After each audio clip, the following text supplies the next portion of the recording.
looks like I'm excited for it. Do you have anything you want to see, though, specifically from these two players before we start? I just want long macro games. That's all. Okay. Long macro games. That's where both of them excel. And we're going to good. see probably tons of huge battles. Hasuobs loves to go into that carrier mothership. I said a carrier mothership. Ooh. Maybe What? we get to see some of that in this series. But it looks like we're going to transition straight into the game here. Game number 1 on Ohana coming up. As we do see, actually, no, we're in the game already. Yeah, cool. what are you talking about? Frodan, you cray. I'm crying. That's something cray. Anyway, let's go ahead and talk about it. Bottom right-hand position, we have MTW Dimaga as the red Zerg. Sorry, guys. Top left-hand, I muted that for the interview. Top left-hand position, we have the blue Protoss. It is Mao CC Hasuobs. Now, as I was saying, Hasuobs has that very, very methodical, slow, meticulous macro style. Like that alliteration? Yes.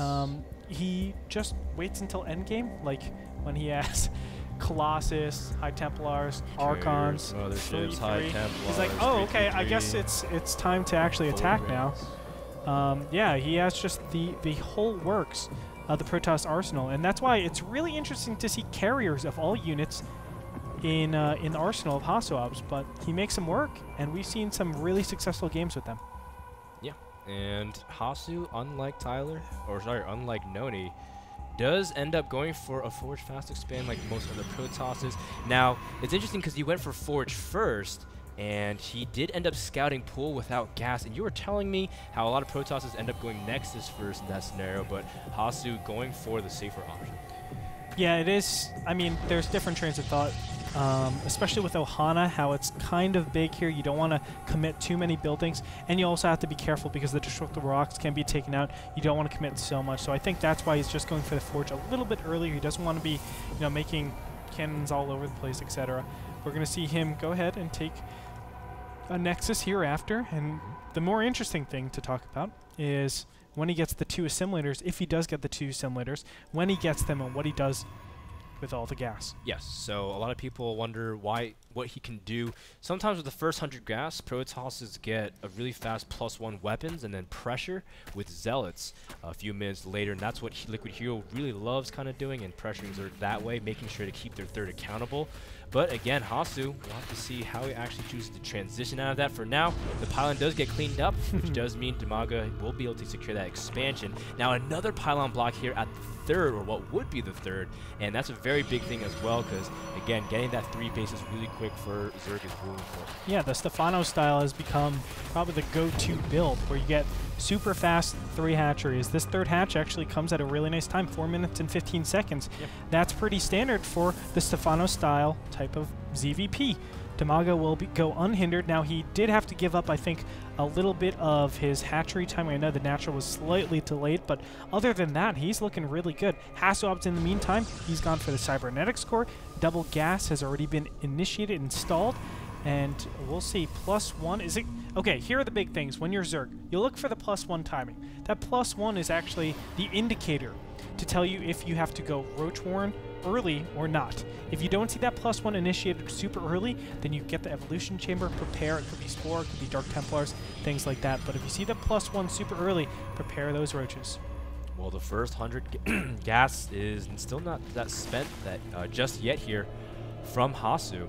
And so it looks like he might end up just getting a Sentry as well as the gateway, or the Warp Gate, and he does. So at that point, not a bad choice whatsoever. Hasu, again, we talk about being a little bit more defensive. Now, he's moving out with his first Zealot. Normally, sometimes Protosses like to use that Zealot to check the third as well, even force a little bit more Zerglings, because Dimaga, he's cutting a lot of corners. 4 Zerglings, and he's just droning at this point. He's going to make 2 more here, because 1 did end up dying.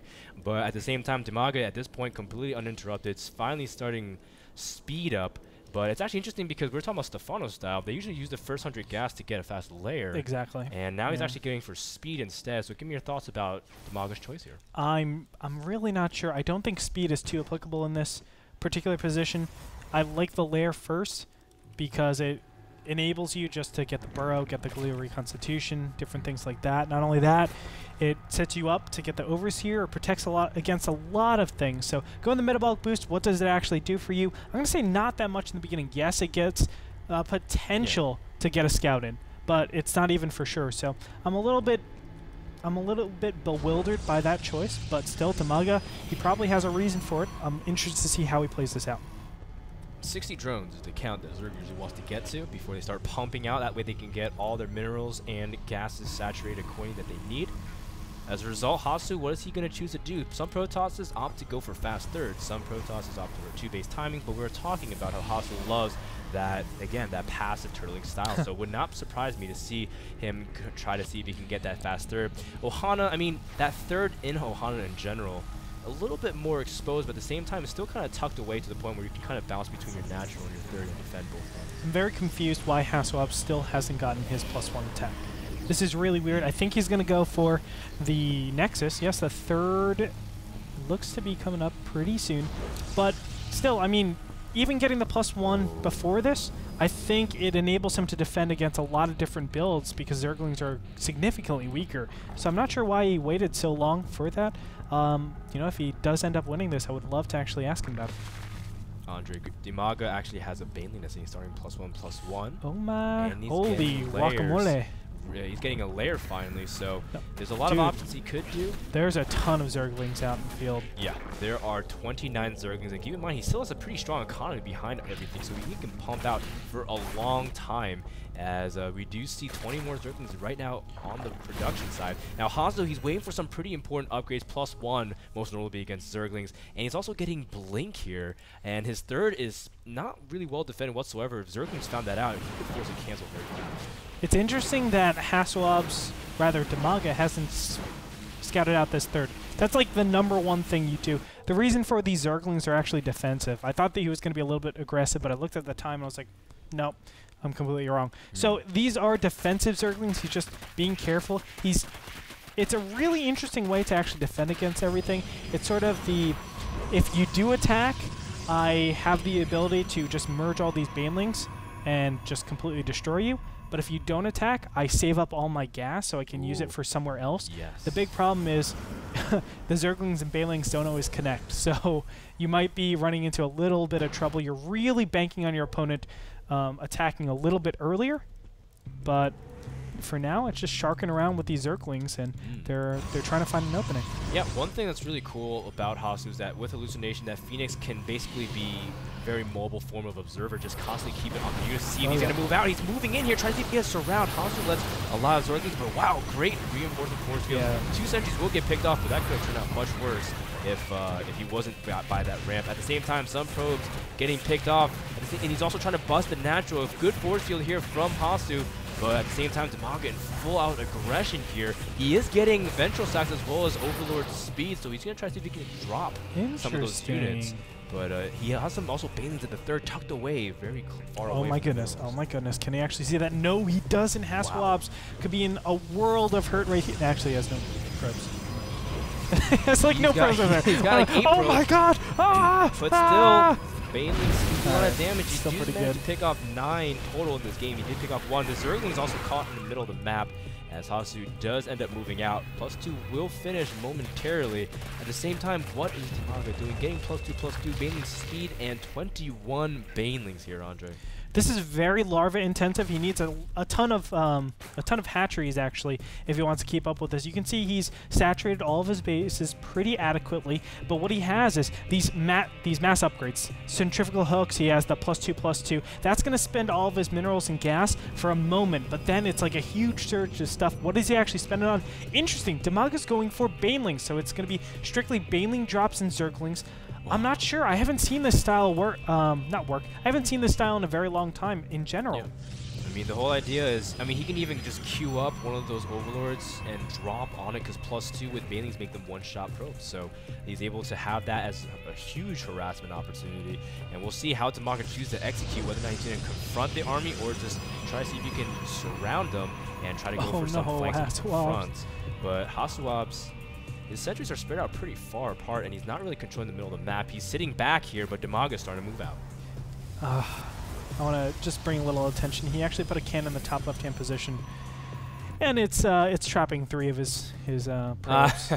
He manner pyloned or manner cannoned himself. Oh, the Phoenix does see the Overlords here in the middle of the map. Of course, that's a hallucinated Phoenix, and Dimaga's sectioning off 2 Overlords to see if he can drop in the main. Of course, with the sight of the Phoenixes, should be able to pick them off, and Dimaga not dropping them whatsoever. In fact, he's dropping the main straight onto the Stalkers while going to the third. No force fields are going to let the Zerglings come in here. The Overlords are going to drop the mains onto the sentries, but sentries are pretty well spread out. Oh, the Banelings, will they get the probe? They will. And wow, Dimaga's cleaning up almost every single probe at the natural, but at the same time, the attack at the third has been subsided, so Hasuobs will stabilize, but at the cost of 46 workers. Hasuobs really wants a Colossus at this point, a Colossus, an Archon, anything like that that deals with all these Zerglings. He can't rely on these Stalkers, these slow amounts of sentries and Zealots to actually keep Dimaga in check. Right now, Dimaga is just doing whatever he wants, going unchecked, unchallenged, and this is a big problem because now Hasuobs, again, is going to be put on the defensive. He can never exercise any advantages with his army composition just because he has to cover so much area. Dimaga has 103 Zerglings onto the field. That's pretty standard. Which is pretty standard for Dimaga. But Hasuobs still has 50-some probes despite losing 46, I believe it was. And he still has a pretty healthy economy relative to what he actually needs in terms of saturation. So he's not in the worst position possible. But Dimaga, he's moving out here, trying to see if he can catch the Zerglings. Now, these are Blink Stalkers. Will he be able to force field in time? And this time he does, but I think he has to also be careful because Dimaga still has drops, so he can still be pretty aggressive with these Overlords. Here's the problem, though. Dimaga has been very lackadaisical with the Spire and the Infestation Pit. These 2 structures should have been out way before. Because he's not there, his Hive Tech is really, really far behind, and his ability to actually do anything else, whether it be Corruptors or deal with Colossus, even though Colossus aren't out at this point, his ability to deal with things has been really limited, and I feel like that's sort of keeping Hasuobs in the game. I think he could have, if he went to Hive Tech, he could have ended it a lot earlier. Yeah, I mean, look how much gas Dimaga has.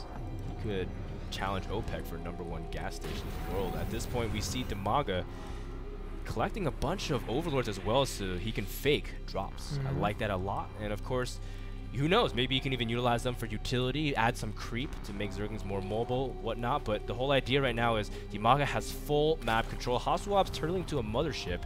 It's very, very important for him to just at least try to wait it out. He's also making a couple Archons. 3 base technically is what you really need to get that death ball quicker, so Hasu's not in the worst position, whatever, and Rodington told me Hasu's one of those Protosses that never gives up, no matter how far he doesn't.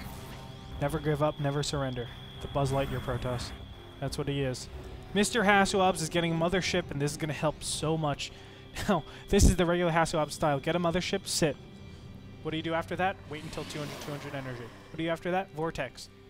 Twice. Get some Archons in there. Kill everything.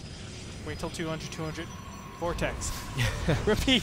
So, I mean, yeah, that's pretty much what Hasuobs has option-wise. He has 4 Archons. Now, this is... Remember, we saw how much a mothership can impact the outcome of fight on Ohana through Noni's games against Dark Force. So Dimaga has to be extremely cautious, and he is donating some of these Overlords, but at the same time gets a good count of the Stalkers and their position. Dimaga did have 4 bases, but at the same time hasn't really been extending creep that far into the map. It's about 19 minutes of the game, but just starting to hit the halfway mark. So he's been focusing more on controlling the map through Zerglings, but at the same time, you can tell he's stalling for time, waiting for these tech to finally come up that should have been up minutes ago. Yeah, the Greater Spire is going to be a big turning point for Dimaga. Once he gets that up, things will be a little bit different in terms of the movement. You can see Dimaga playing very passive right now, and that's because he has no way to actually deal with the mothership, the onslaught that brings on. Hasuobs is going to extend his reach a little bit and try to take this 4th over here. He will do it successfully. I want to point out that Dimaga has to be really cautious because he does have Ultras on the way. Now, Ultras are very interesting in ZVP. The fact that he's incorporating them and not Broodlords immediately makes me a little bit hesitant because I haven't seen too much success unless you can land good fungals on the Stalkers and the Ultras can get good position. Well, but Ohana is a more open map, and I have to stop you right there. You forget about the cats, what Overlord is in. Yeah, that is a big mind game that you can do. That's actually true. You know, you're absolutely right. He does have drops and Overlord speed. Oh, he does have Neural. He also has Neural Parasite, but he gets Fortress and all the units here from Dimaga as he's sending all of his Overlords. That is not good news. So how smashed do you think Dimaga is right now? He is very, very upset. He's sending his last Ultra skin. And Hasuobs is going to go everything. There it is, the Archon Toilet killing a lot of the Zerglings, but the Stalkers here are the ones that are going to clean up. The Dimaga supply drops so low at this point, but he remaxes instantly on 7 Ultras and 40, 50 Zerglings. But it's not really going to be enough against this huge army from Hasu. Ow. That's how I am for Dimaga. You know, I've been playing Zerg for quite a little bit. And he's been crying a lot. Yeah, I've been crying a lot, and that's the very reason why. I mean, that is so scary. Now, Hasuobs, he can do whatever he wants in this position. He needs to be careful. He doesn't want to overextend himself because there is a huge influx of all that time where Zerg have that excess larva. They've been maxed for a while, so they can easily refuel themselves. But after that, it's like, okay, once I kill this next wave, and I'm attacking my opponent as 200 is approaching, that next round is where I can really take advantage and do a big timing if I'm Protoss. Yeah, you can see Hasuobs wants a little bit more Archons, wants a little bit more everything. He did poke out with a couple Stalkers, saw the 4th base, but more importantly, he wanted to save enough energy for another Vortex on the Mothership, like Gretorp was alluding to. Now, the one thing that hurt the most was Dimaga lost all his Infestors and the energy it was stockpiled. And he was trying to go for a Neural Parasite on the Mothership, but it didn't actually work out in his favor. He ended up fungling and trying to reveal the units and end up pushing all of his Infestors straight into the Vortex. Yeah. We'll see whether or not he's able to get that engagement. He is maxed out again, but he can't afford to trade like that. And another Vortex is gearing up here. What is he going to do with it? Dimaga is at 200. Oh no, he's going to go and pile up right there. Isn't enough energy for a Vortex, and he does section off the right side. Now, of course, the Fungal does keep the Stalkers in place. The Ultras are going to town. The Mothership is actually still alive here, but it does finally drop, so no more Cloak despite the Overseers being there. And a lot of units are finally about to pop out, but only 2 Archons here. Oh my goodness, Hasuobs actually overextended with not that many Archons there. And as a result, Dimaga has a pretty temporary opening here before House can gather up again. Yeah, it's unfortunate. He has no counter to these Ultras. Stalkers are good to an extent, but you need a super number of them. And with those Infestors, the combination is really good. Now, finally, it looks like the Infestors, rather the Ultras, will be cleaned up. I'm not sure. This is really good play from Dimaga. Yeah, I mean, look at that, though. The Blink Stalkers forcing the Ultras back. Without the Fungals, those Blink Stalkers can really kite those Ultras for a long time. Yeah. And that's pretty much the biggest complaint about Ultras in general. Not only the club, but it's hard to get in position. The Queens trying to get into battle and trying to usher that one poor Infestor to safety. But it looks like the Bouncers and not enough service. Now, a big problem. You need Infestors. That's a great point. You need Infestors with your Ultras, but you also need Zerglings with your Ultras. If you don't have Zerglings, those are actually the units that deal a ton of damage. They're able to get a good surround, and you can eliminate a lot of the big units with the Ultras. Right now, we can see the Ultras are doing a good, decent damage, but I think as soon as the Mothership comes out here and he gets a little bit of a better army composition, Dimaga might have a little bit more trouble with dealing, well, yeah, well, I do think so. It's hard to say because a couple things. Hasu is starting to get mined out. He's going down to his 3rd base, or now his only mining base, and he's limited on gas. The big part of the thing right now is that Protoss needs gas to max out. He needs a Mothership, he needs Archons, even Stalkers cost, and especially anything else. So you can see he's down to his last couple hundred, and he has no other source of income other than that. Dimaga, at the same time, he's pretty much sitting comfortably. He's almost maxed. He's still got several Infestors out, so he can stockpile that energy and keep it up. So Hasu, he's going to have to eventually move out to get another expansion because he can't afford to just sit on here forever. I know it sounds crazy, but don't be afraid to go Immortals at endgame. A lot of people shy away from that because of the power of fungal growth and the power of Broodlords. But, you know, they're still a good unit, especially when your opponent is going something like Roaches and Ultras. That's like an Immortal, what is that? An Immortal Holiday. No, whatever. Immortal. I have no idea, Andre. I can't save you. Paradise. There it is. The Paradise. All right. I was trying to think. I'm like, beaches, Paradise. That's it. Yeah, it's an Immortal Paradise, man. They do 50 plus 65 damage against everything and anything. So go get those Immortals. Get them out there. Let them do their damage because Colossus, they're good. They're good at killing Zerglings, but not so much at killing Ultras. Yeah, it's an immortal massage parlor, right? Is that how it is? You hear the story, yes, right? I heard the story okay, finally. Yeah. Wait, no, you were there, right? The massagey. Yeah. Oh, bitter. But Hasu is taking the 4th expansion here to the top left. Now, again, this is just Hasu's style in a nutshell. He just loves taking bases slowly, getting his forces up stronger. You can tell he's really milking every part of his income or his resources as much as he can. But Dimaga's been maxed for a while now, and he's of course trying to wait for the ability to remax as well. So a couple more infestors, but he's moving out here, Corruptors without Broodlords, and looks like he's gonna try to move in finally, but at the same time, no, the probe's getting caught out of position, and this is a really good conking, but again, getting caught in the vortex here as Hasu looks like he's gonna blink back here, but at the same time, not a lot of forces remain for Dimaga. Great fight for Hasuobs. That's going to put him way ahead. Now all the units inside of this vortex are going to go down. The Broodlords get isolated, and there you have it. The Infestors pop out. He's not able to capitalize on that. He wants to get rid of those Infestors as they just waddle in. What are you doing, Infestors? No, Dimaga! Dimaga losing almost all of his units. Actually, he does lose all of his units, and the supply lead, and Dimaga saying, he got a lot of FPS lag. He got only 5 FPS there. I think I need mature language filter. No, I don't. Actually, I don't have it. So, looks like Dimaga is gonna call GG here, as let me go ahead and do that right now. takes game number 1 after Dennis Schneider plays his patented Protoss versus Zerg. Ladies and gentlemen, we have a potty mouth in the studio. You mean Mr. Dimaga. Bitter? Oh, right, because you weren't able to see it. You weren't. But awesome play by Hasuobs. Yes. I wanted to mention the choice to get that 4th in the mid left-hand position was a much more intelligent choice.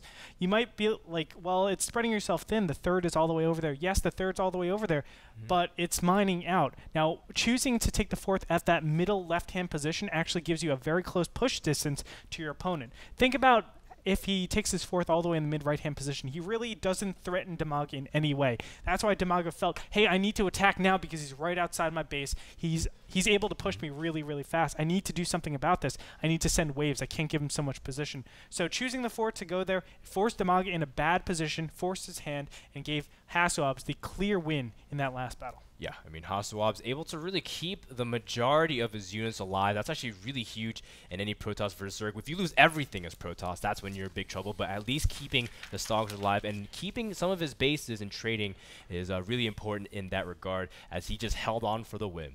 That game was brought to you by Kingston HyperX, the company responsible for a lot of things in esports, but more importantly, providing technology such as solid-state drives, memory, and a lot of cool technology. Check out their gear and equipment because I know they're very involved in esports. Check out their Twitter and Facebook, Kingston HyperX, of course, one of the biggest companies that are just sponsoring esports as much as possible. Their commercials are great. They are great. The one with Machine Man was so funny. That one at IPL. So definitely check them out. YouTube.com. I don't know what their Kingston HyperX YouTube is, but definitely check them out. They're awesome. Anyway, we're going to go into our second game for Hasuobs versus Dimaga, ladies and gentlemen, after this break. So don't go anywhere. Hasuobs is up 1-0. We'll be back with the NASL Season 3.